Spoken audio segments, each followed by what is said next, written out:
Welcome to Three Geeks.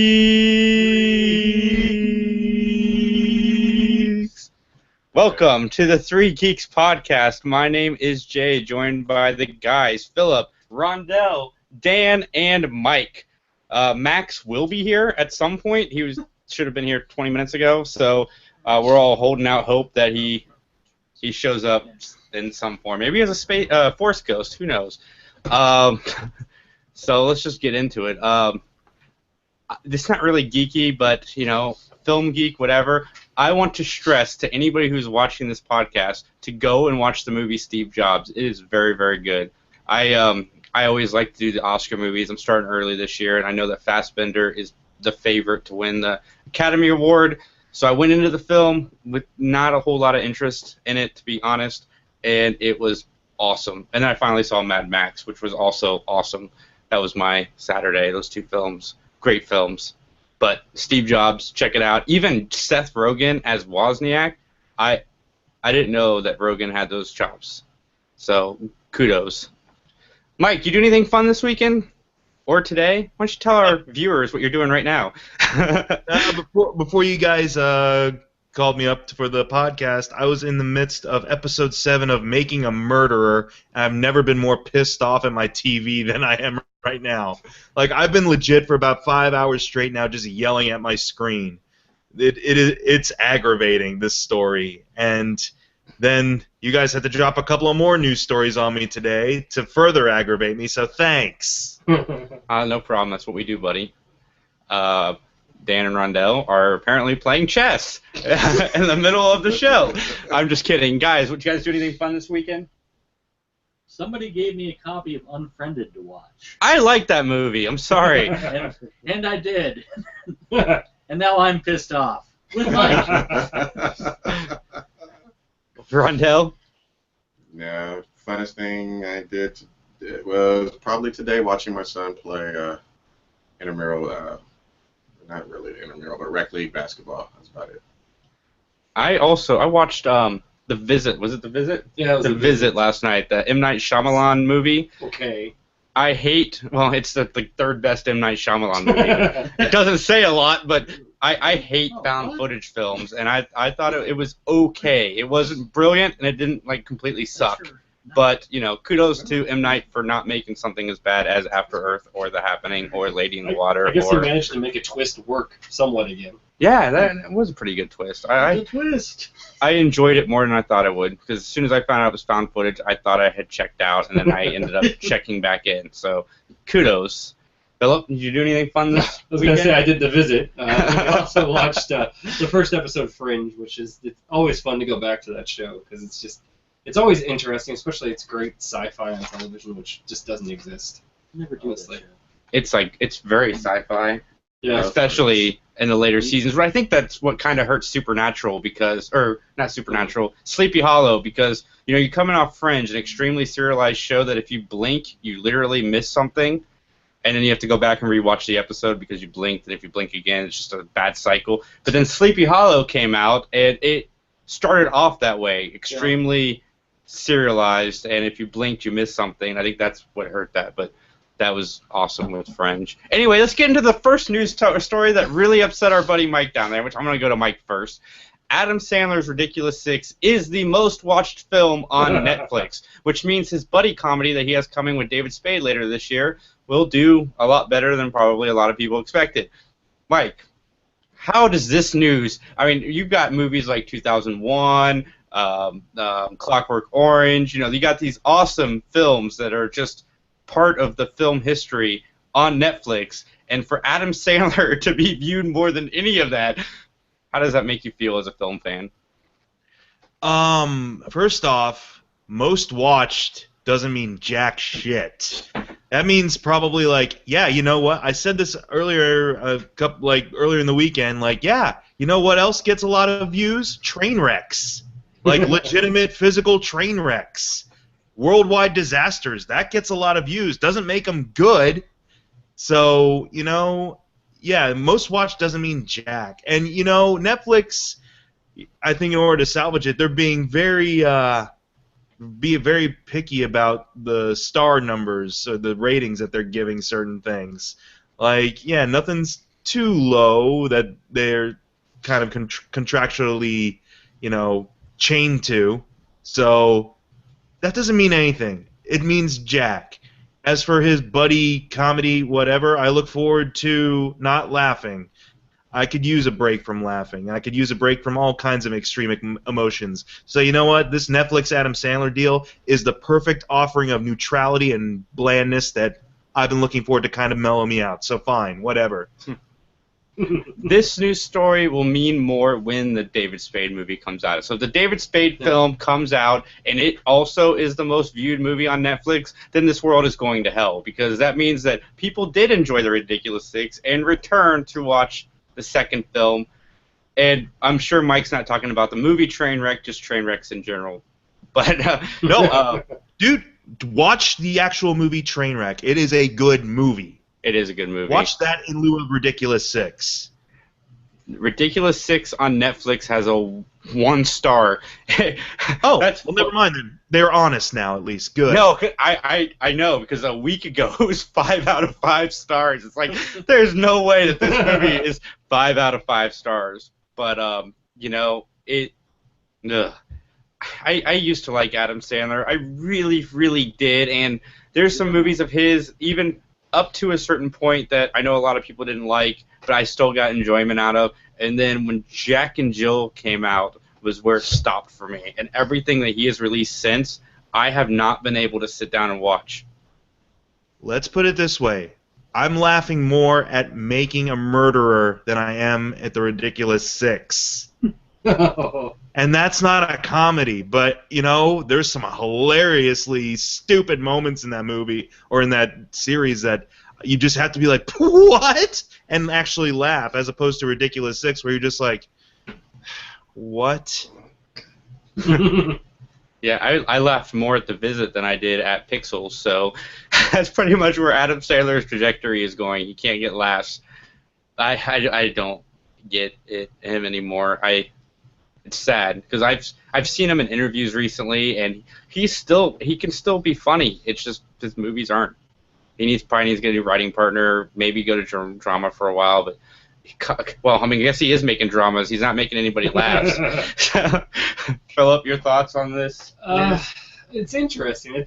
It surprises me that I just wonder what most watch actually means. Does that mean they actually just clicked on it? I mean, do they? I don't know. I'm curious how they judge it, because I don't think the 5 stars mean anything to Netflix. I think they really care how many people actually click on it and then how many people watch it through. Because I know they actually track statistics on, like, binging.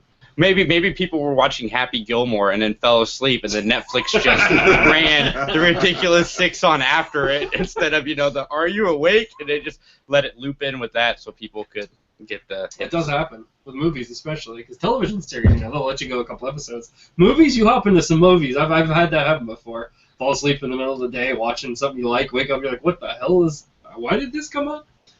Yeah, I don't know. I think it's a bunch of crap, but we'll see. I mean, maybe, I don't know. I don't see any hope. I was going to say, unless David Spade can somehow make it better, but David Spade he has had more luck than Adam Sandler, I'll say that. Didn't he already have it? Much. He already had isn't that Joe Dirt, whatever, to Return of the Idiot movie? Yeah, that came out on Crackle. Yeah. Oh, Crackle, that's what it was. I thought. Yeah. Well, here's the one positive thing about it. If whatever keeps him from getting more of my money, fine. Because if it keeps him out of mainstream theaters, cool, that's money I don't have to spend. Here I'm just, whatever monthly fee I'm already spending on this, fine, whatever. You can put it up there. It's, no extra cents that I'm going to lose to him. So, yeah, whatever keeps him out of mainstream cinema, fine. Yeah. So it was funny that you say that, Mike, because I was actually watching a reviewer on IGN. He basically said the same thing. He's like, normally I would say don't go watch this, but you're not paying anything if you already have Netflix, so click on it if you want to. I would say don't, but if you do, that's good for you. I just want to know who runs the Netflix algorithms, because, like Philip said, we're watching Fringe, and I get on Netflix today, and in my recommended, because I watched Fringe, was The Ridiculous Six, and it wasn't Honey Boo Boo, but it was something similar to Honey Boo Boo, and I don't understand what those have anything to do with Fringe. Sorry, just a tangent. Dan, your thoughts on Adam Sandler being the most watched movie on Netflix? I am not surprised. I mean, it makes me sad, but I am resigned to apparently everybody else liking what I would think is dumb shit. No, it's like I was watching stuff on Hulu earlier today, and there's that commercial for the new Polar Bear in the City movie, voiced by Rob Schneider. How do these people keep getting work? Oh. I don't pay money to them, and yet people are like, oh yeah, cute bear in the city, get Rob Schneider. Well, he actually has his own television series on Netflix. Yeah, Rob everybody. Schneider. I just don't get it. I mean, you should banish them all to Crackle. Rondell? Yeah, next topic. You know what's funny is Pauly Shore must be thinking, like, if I was just 5 years later, I could have been Adam Sandler. Like, instead of the ridiculous 6, we'd have Biodome 5 right now. Because, I mean, I'm not I'm a Sandler hater now, but I have enjoyed Sandler in the past. And, you know, there's a few Pauly Shore movies that are guilty pleasures, but they are almost the same guy. I mean, I watched the movie Pauly Shore is Dead, and he's in prison, and there's a scene where Adam Sandler is, like, haunting him. Like, aren't you upset because we're pretty much the same person, and I'm making millions of dollars, and you're sitting here in this prison cell? But, I mean, if you really think about it, it's kind of true. Like, if Pauly Shore just waited 5 more years, his career, where would it be right now? Because people are idiots, and I guess rednecks and people like Adam Sandler, from what I can gather, from where I used to work. I don't really know how to go from there. I need to pull up another topic, don't I? Oh, I got it. Teen Titans. Teen Titans? Yeah. I'm going to go there. All right, Philip's throwing a curveball. We've got Teen Titans has been declined by TNT. Yep. And that was the other soul crusher for poor Mike over there.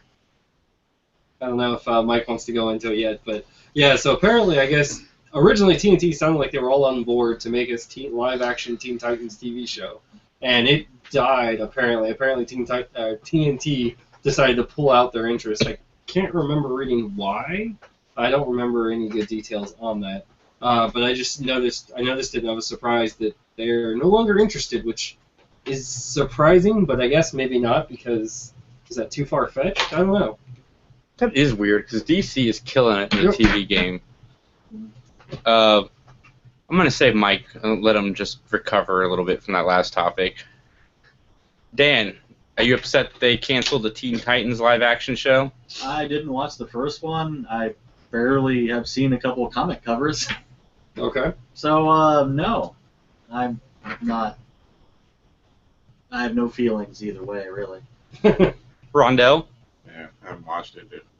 Yeah, no opinion whatsoever. All right, well, I've got an opinion. I'm going to go. To me, I mean, I know there's other people out there. I really like what DC is doing with Supergirl. I really like what DC is doing with The Flash. I haven't watched a whole lot of Arrow, and Gotham could die. But Teen Titans could have been very interesting. And I know, Guy, I really wish Max was here to discuss this, because I know he's very passionate about the Teen Titans. So we'll go to our other guy. Mike, how do you feel about the Teen Titans? I like the Teen Titans quite a bit, or I like all kinds of iterations of them that have shown up here and there. I watched a little bit of the animated series back from the mid-2000s. I thought it was fine, you know, a little bit too kiddish for me, but there were moments that were kind of cool. I love the Young Justice series, which essentially is kind of a loose, you know, based off the Teen Titans a little bit in that sense, and that really was a mature, you know, thought-provoking and intriguing show, and that had plenty of action and drama to spare. So I was looking forward to what they could do with live action. Now here's the old deal. If TNT declined it, okay, bring it to CW then, because like you said, the CW shows, especially for DC, are killing it. Like, they're just getting ready to release Legends here this month, Legends of Tomorrow, and I've been hearing like that's got a lot of good hype building up for it. And like you said, Supergirl has found its footing a little bit and is killing it now in its time slot. Like, yeah, why would you not want to have a DC property on your channel at this point? Now that it seems like a lot of the showrunners have figured out the right formula for it. So I don't know. Maybe the Titans will eventually come back around. Hopefully to CW. With regards to that, yeah, like even though Gotham is a mess from what I hear, people still watch it at least. Like it's got a following. So you know what? You have nothing to lose by doing this. Yeah, DC knows how to make a comic book come to the screen. That's one of the reasons I like Supergirl. It's one of the reasons I like The Flash. And Arrow is also. It's like watching a comic book, and Legends looks like it's also going to be like watching a comic book. That's one of the feelings. It's one of the reasons I don't like Gotham, because I don't feel like I'm watching a comic book. I feel like I'm watching just another Law and Order with Batman villains shoved down our throats. And if Law and Order DC was good. Law and Order was good. I'm just using it as an example.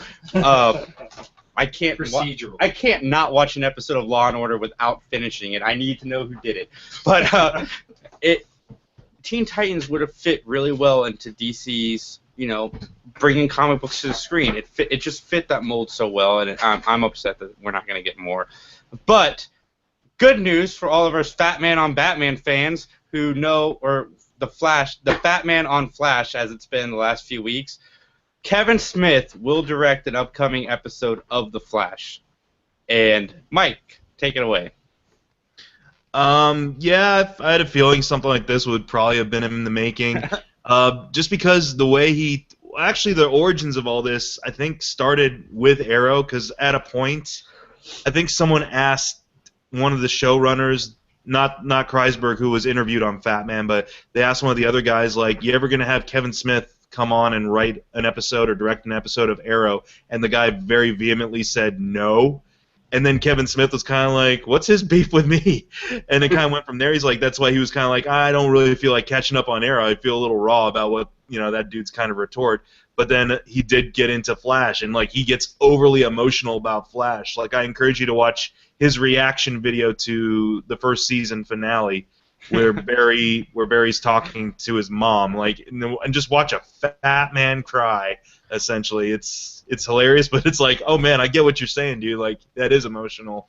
So the way he preaches about the show on the podcast, the fact that he was able to get Kreisberg to show up and do like a 3+ hour interview with him and Mark Bernard and talking about the show and what goes into making it good, like, that was a pretty heavy indicator. I'm like, okay, he ain't done yet. And then he also mentioned that he and Mark Bernardin had seen, the first episode of Legends of Tomorrow at like a preview screening or something like that, and was really hyped up about that. And now this announcement, I have a feeling he'd do well, directing an episode. Like, he's a comic book fan.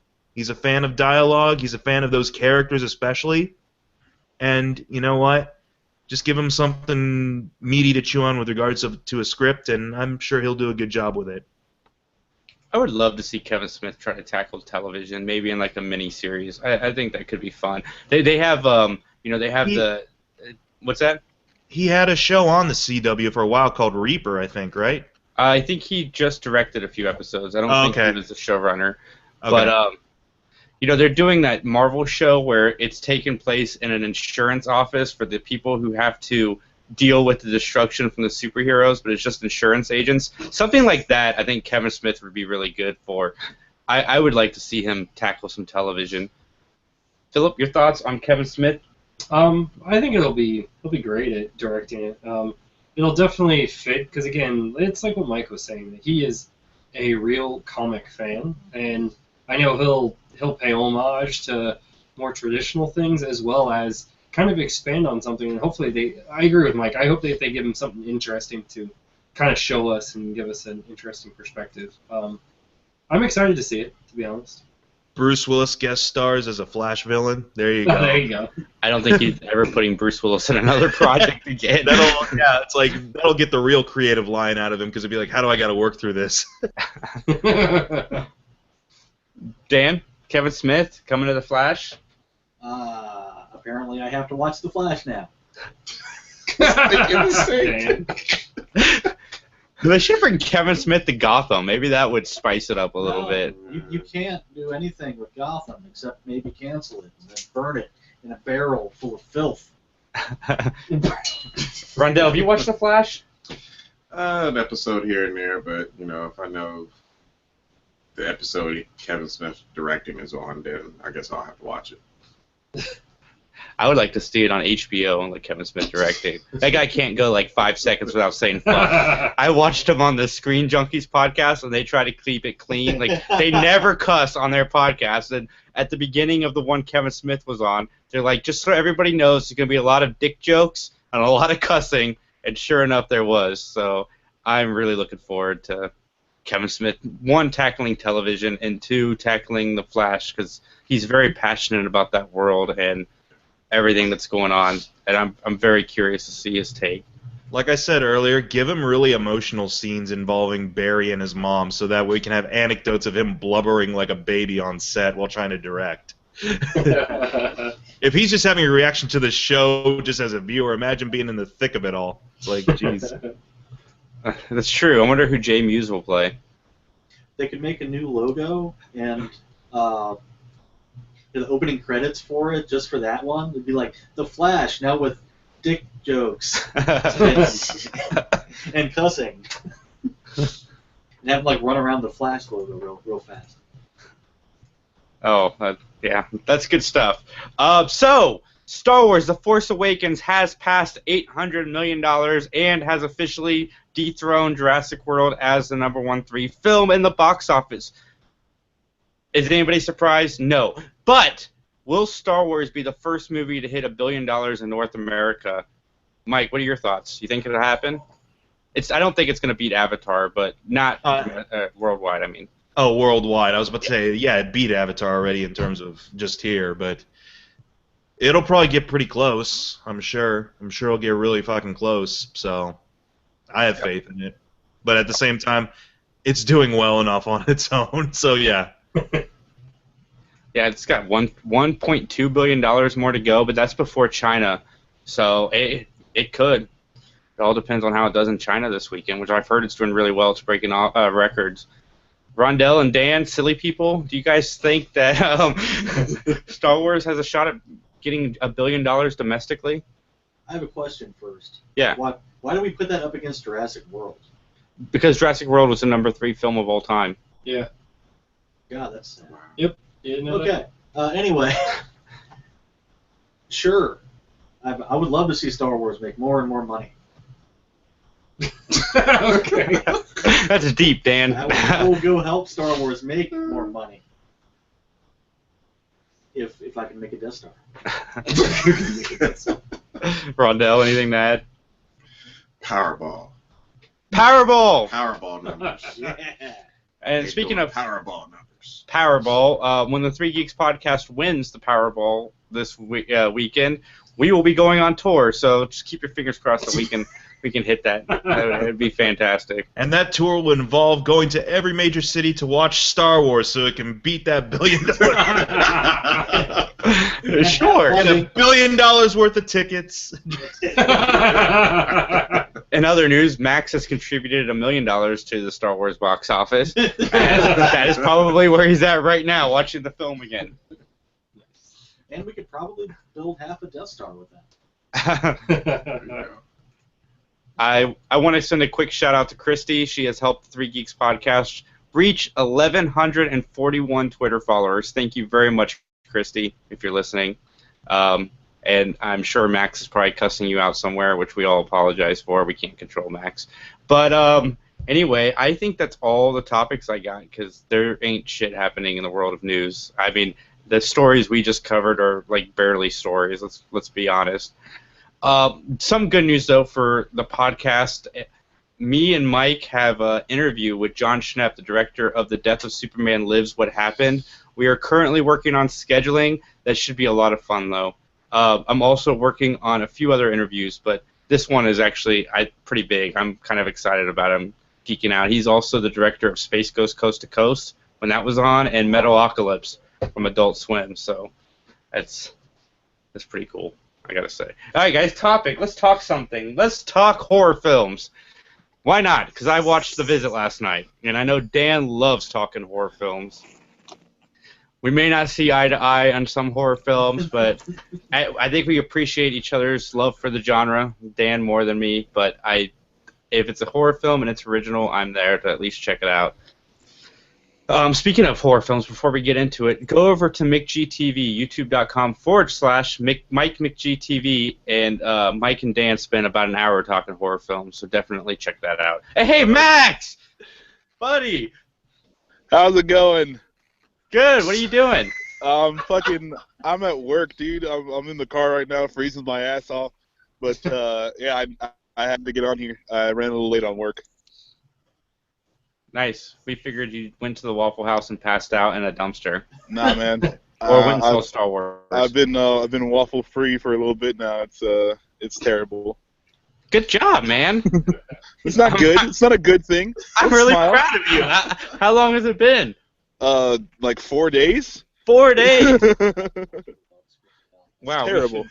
We should do a toast for Max. I don't have any drinks. Nah. Sorry, buddy. Why? We're all Fuck doing a you. toast. Why are you celebrating this? It's not cool. That's awesome, man. Shut up, Rondell. What do you know? Thanks, Mike. Taking a shot for you. All right, what are we talking about? I don't even remember. They were barely news stories. Horror film. We're talking about horror films now. Oh, really quick. No, you want to get Max on Teen Titans before we get into horror? Oh, yeah. Yeah, what Max? So TNT has passed on the Teen Titans television series. Your thoughts? I'm glad because I found out that it was written by the guy who wrote Batman and Robin or some shit like that, and I was just really glad. When you read why they didn't take it, it's like, well, the script wasn't good enough. So good on them for not cashing in on the superhero biz and Or just give it to the Berlanti-verse, man. They'll do something good with it. Yeah, that's what I'm saying. Like, if it's the guys who are doing Arrow and Flash and shit, then, I mean, obviously they can't miss. You know, they've made a decent show with every show they've got their hands on.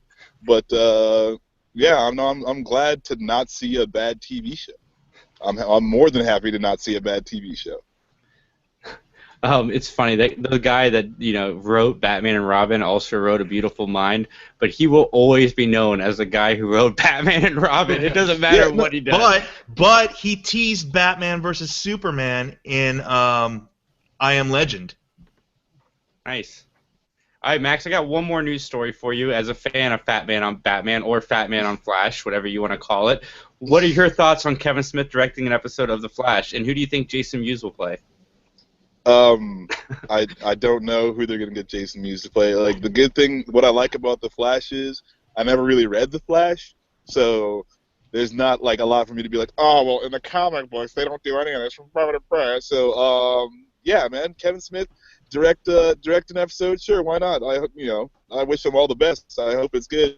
It's probably gonna be a little too much dialogue in it, but other than that, I mean, it's probably gonna be a little too weepy also. But yeah, no, I'm happy. I'm good. Let him do his work. Get Tarantino to direct an episode of The Flash. I would love that. The whole cast is dead at the end. You're like, Like some kids are crying after watching the episode. Like, God, that got dark, Flash. You got all kinds of motherfuckers and niggers all out there. They're like, what? Should this episode be on fucking on HBO or some shit? And you're worried about Kevin Smith being too wordy? Man, the whole episode will be like them hanging out at like a big kahuna burger. Like, the Flash won't even go running until the very end, but they'll be talking about like Hong Kong movies and everything, like the golden age of Hong Kong cinema. Bring Jamie Foxx back as Django. That'd be cool. I mean, I don't know. They could do a crazy, weird Jonah Hex kind of thing where they make Jamie Foxx Jonah Hex. I'd be down for that. Django, Jonah Hex. A little off topic, but recently, we're going to talk about this. Recently, HBO acquired Sesame Street. That would be a fun show for Quentin Tarantino to direct. It's on the right network. M is for motherfucker. Yeah, I can't wait for the episode where like Harvey Keitel is cleaning up like bird feathers in the middle of the street.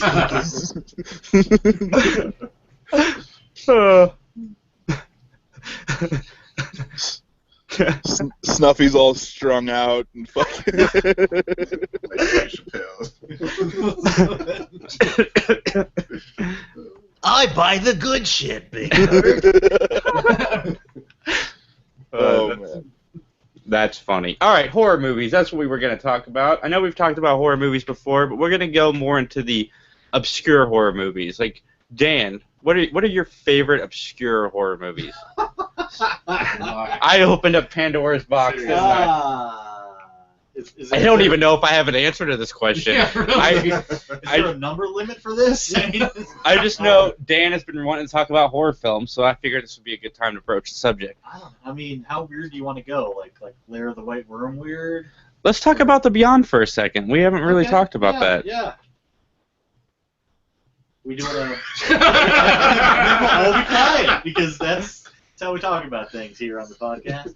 I gotta say though, Dan is really good at recommending horror films. As somebody who's not the biggest horror fan, he has really gotten me into a couple. What was the one we watched where they went to that house because she had to babysit the mom? The House of the Devil. House of the Devil. That was good. The Beyond was good. What was we watched another one. Oh, I'm sure we did. I don't remember what. But yeah, Dan is good. The House of the Devil was a really fun movie. Not fun, but a really good movie. It's a little twisted. Liked it a lot more than I expected. Did you guys? What's that? Max?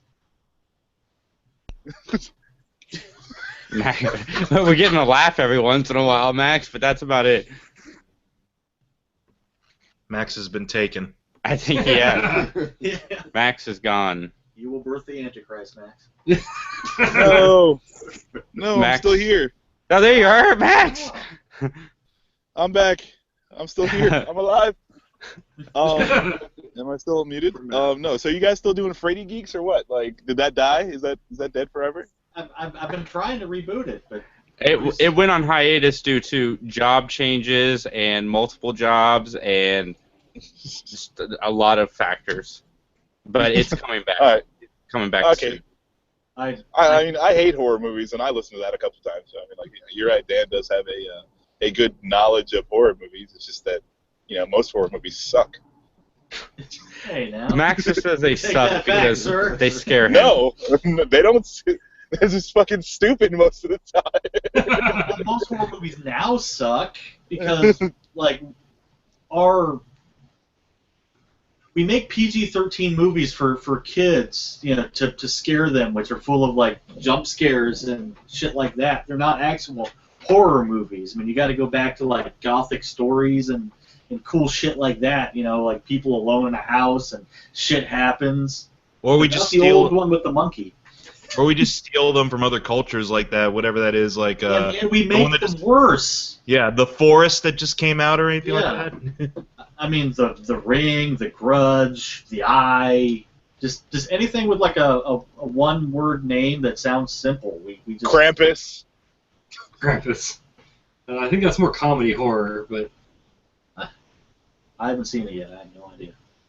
I don't understand. Like, they've been trying to make a Friday the 13th movie for the last 4 years. Mhm. It's not a hard formula. Kids go to a cabin, they get killed.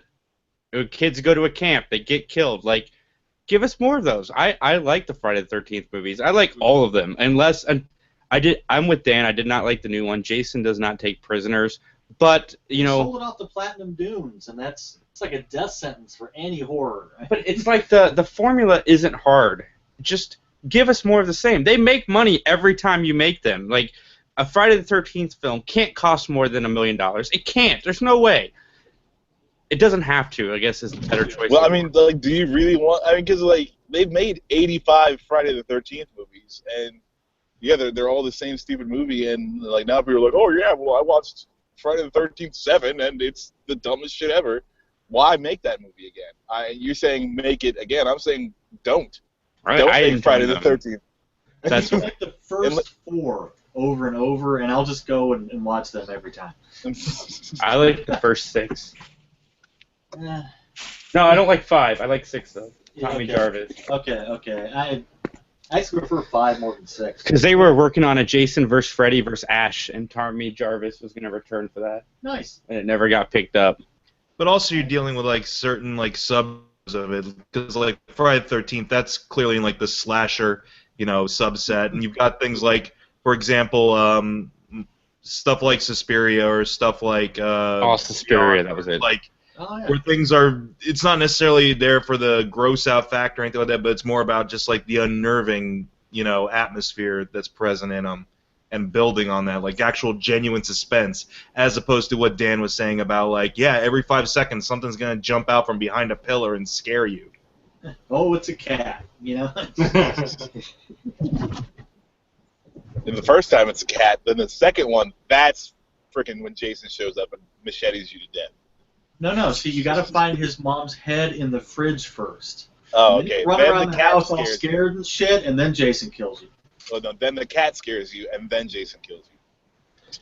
And to go off what I said about Friday the 13th, they keep wanting to reboot Nightmare on Elm Street.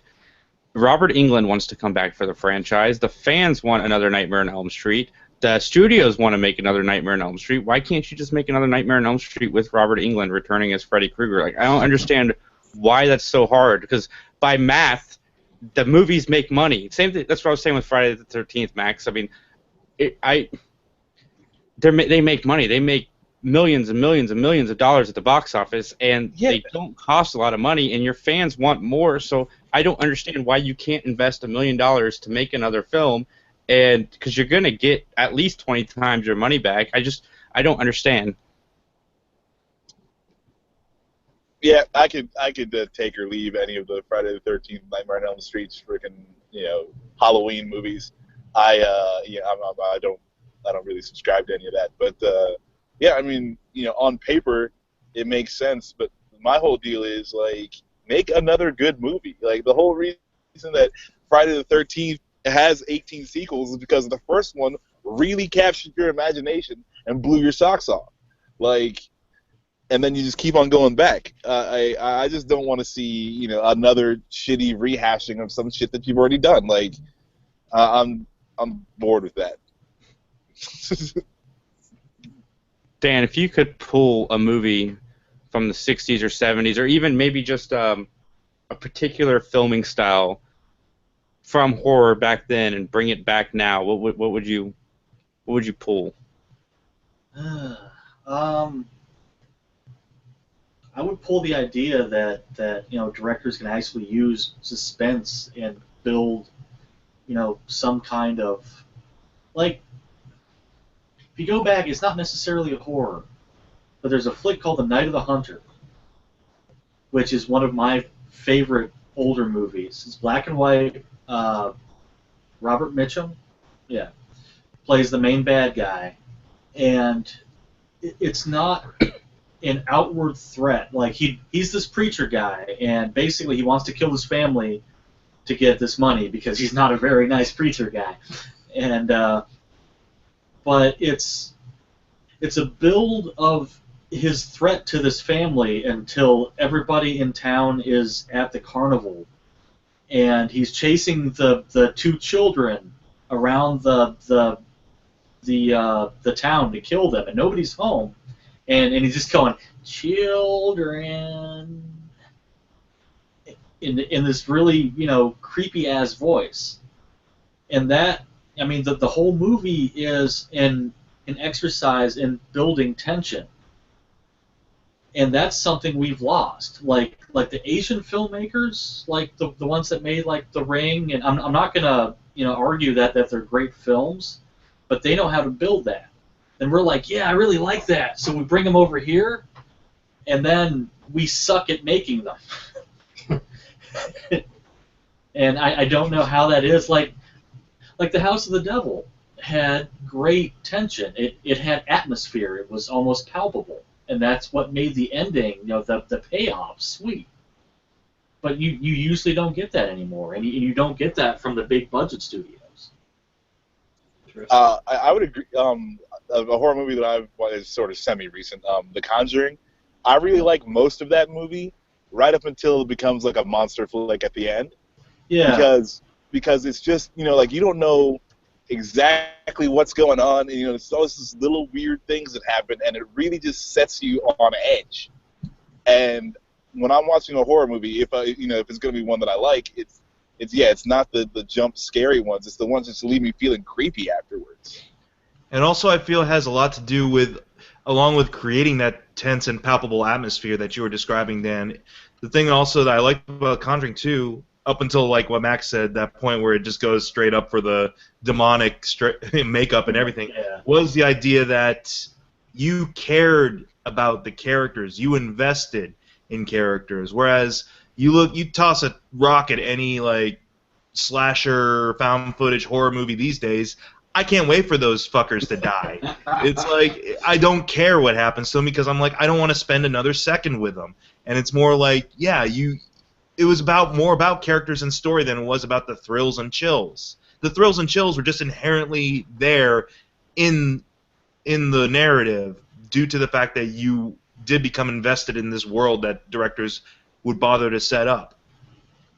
I agree. Like the original Omen film, I had seen the remake and I hadn't seen the original until we started Frady Geeks, or whatever we decided to call that podcast. And the remake, that was, like I said, that was my first experience with that franchise.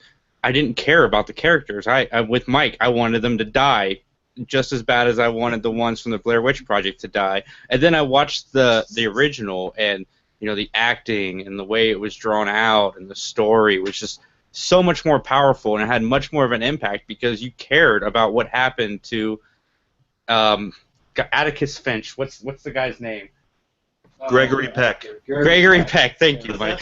That's what happens when you replace somebody the caliber of Gregory Peck with Liev Schreiber. Well, Liev Schreiber is a decent enough actor, but and other stuff. But Diplomat, he's not.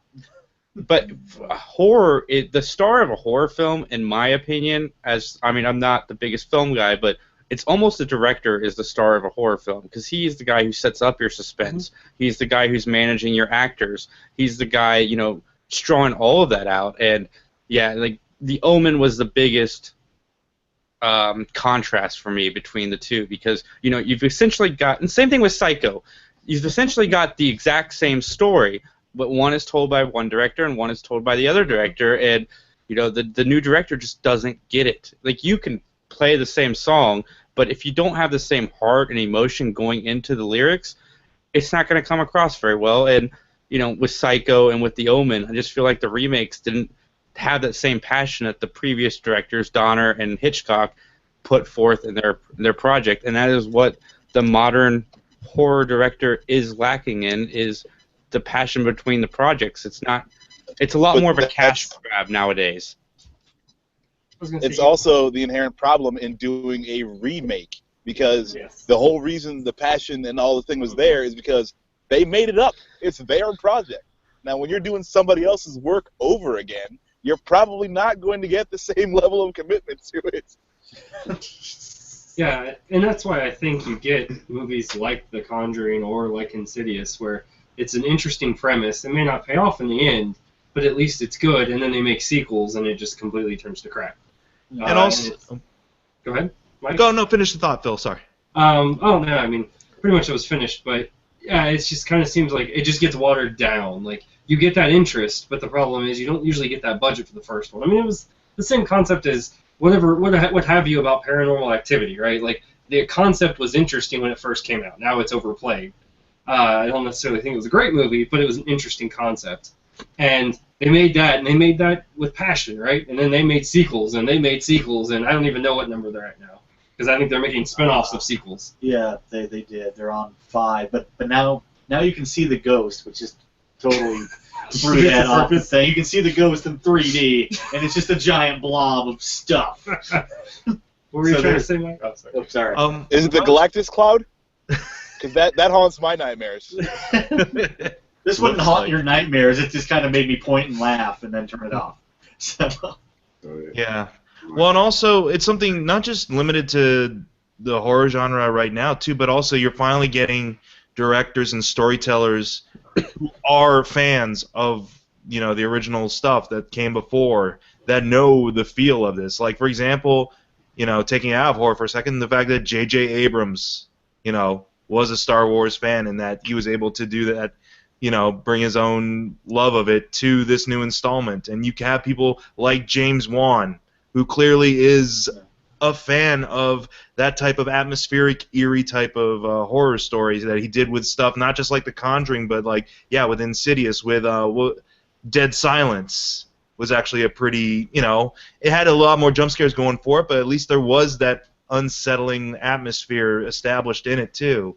And you've got this generation of fanboys essentially who now are able to be like, let's bring it back to the way we remember it. Let's bring it back to what scared us about it, not what we feel like a 14-year-old is going to be scared by these days. Yeah. What scared me as a 14-year-old was far more intense than what scares any 14-year-old nowadays. Definitely. You know what I would like to see? I would like to see like a Sean Cunningham or a John Carpenter, or unfortunately we won't get it with Wes Craven. I would like to see those guys tackle a sequel to their old franchises, come back, kind of like what George Miller did with Mad Max this year. Like, talk to Sean Cunningham. If you want to reboot your Friday the 13th, let the person who did it reboot it. I just think that would be a fun way to go. Dan? Yeah. Yeah. I will say that Dead Silence gets a pass with me because I really like that flick. But yeah, I mean, you could have them come back, but I hate saying this, but it seems like when they get old, they lose their spark. Do you think Craven did, it's a though? sad thing. What's that? Craven didn't lose his spark. Have you seen some of those movies that were like produced by Wes Craven? Well, yeah, I'm talking about directing. Well, he gave them money. I mean, but that was just was good. to make money. Like, it's not like it's directed by and produced by are two wholly different things. I mean, you can slap your name on fucking anything. Like, oh yeah, I like this. Sure, why not? I paid in $1 million. I'm expecting to get $5 million back. Because so like that's anytime it says produced by Steven Spielberg, you're not expecting a Spielberg movie or whatever. Yeah, he's like, oh yeah, Steven. Yeah. He's attached to 4 Transformers movies because of that. Yeah, so. Yeah, awesome. Well, no, to put in our wheelhouse, we were talking about this on my podcast last week with Dan, Dario Argento. Yeah. He's very, he can go from like a solid hit to a miss, like that pretty much these days. Yeah, he's like every other movie now. It's kind of sad, but I mean, even Carpenter, and I love like John Carpenter stuff from the 70s and the 80s. But he hit a slump, and he kind of digging himself out a little bit.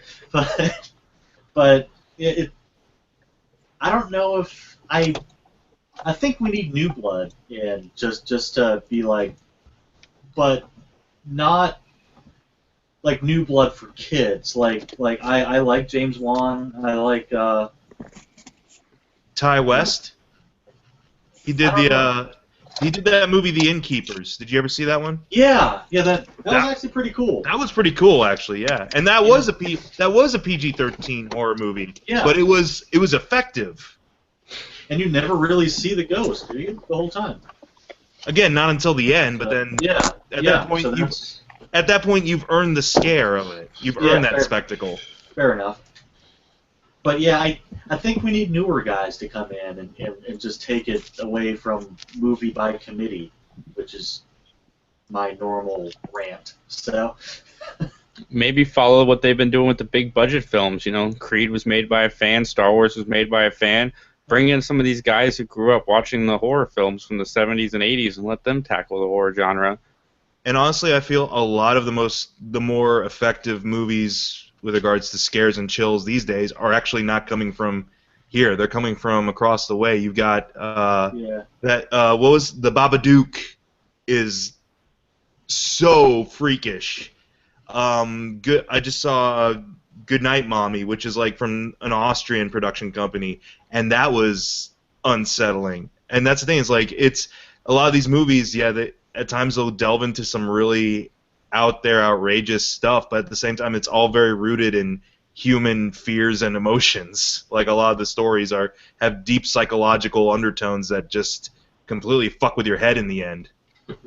But we totally forgot about Let the Right One In.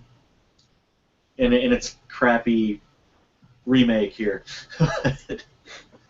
But I mean, the original was really good, and the remake, I don't know if I just like didn't like it, and then I watched it, so I just didn't like it the whole way through. But I mean, the original was awesome. Awesome. That is a little preview of Frady Geeks, which will be coming again very soon. So keep an eye out for that, or ear out for that.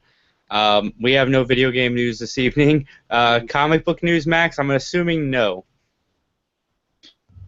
No, I've been working so much. Comic books have not been a priority lately. I completely understand. So that is our show this evening. Thank you for tuning in. Please like, comment down below. Check us out on iTunes at 3 Geeks Podcast. Also, check out Mike at youtube.com/Mike McGTV. There has been a lot of crossovers between the two channels, so To the chat definitely cave! check that out.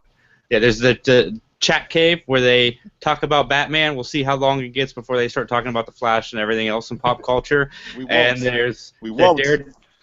Daredevil commentary, and Mike's regular McChats, which Dan and I have both been on very recently. So, And I believe I'll be having Dan back again soon to talk about a very interesting Filipino movie I saw. Thanks. and Frady Geeks is coming back. It might not be this weekend, but probably next weekend. We will be doing an after show for the Oscars. I am currently researching that right now. And again, if you haven't seen Steve Jobs yet, do yourself a favor, because Fassbender is amazing. And anyway, from all of us, have a great night.